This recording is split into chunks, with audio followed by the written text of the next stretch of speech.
Hi guys! So for today's video, na-unbox natin ito, Ursiflora.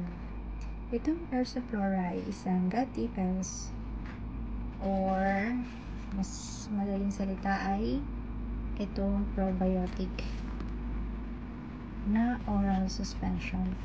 Actually, ito, na-try ko siya nung ako ay nagkaroon ng LBM na for 3 consecutive days. And then, I have a friend na nag-refer sa akin nito. So, unang inom ko pa lang nito, kumalma na kagad yung tiyan ko, nawala yung hilab. So, mabisa siya. So, ganito yung itsura niya, which is 100% natural. 1 to 2 daily, 1 to 2 daily ang pag-take nito. And then, ang isang box nito ay may laman na 5 mini bottles. Okay.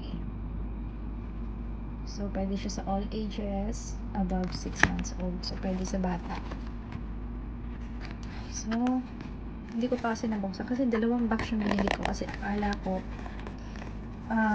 kailangan kong uminom ng 10 days. Parang once, inom ako ng isang beses sa isang araw. Unang inom ko pa lang kumalma na kagad yung kalamnan ko. So, instead na uminom tayo ng mga, alam mo yun, yung parang hindi ka mapunta sa CR, much better kung mga yan, Yakult, ganyan, mga pang-cleansing ba, gut cleansing. Kaysa uminom ka ng mga gamot. Doon tayo sa mga natural na inumin.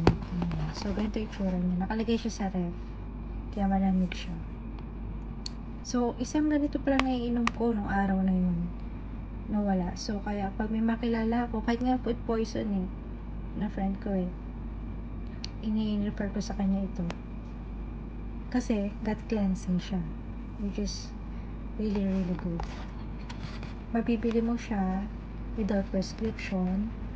Nabili ko siya sa Watsons. Meron din ito sa Mercury Drug. Basta nabili ko ito parang nasa 500. Comment down below na lang kung mali. Sana makatulong in case na kailangan ninyo. Thank you for watching. Bye! Hey!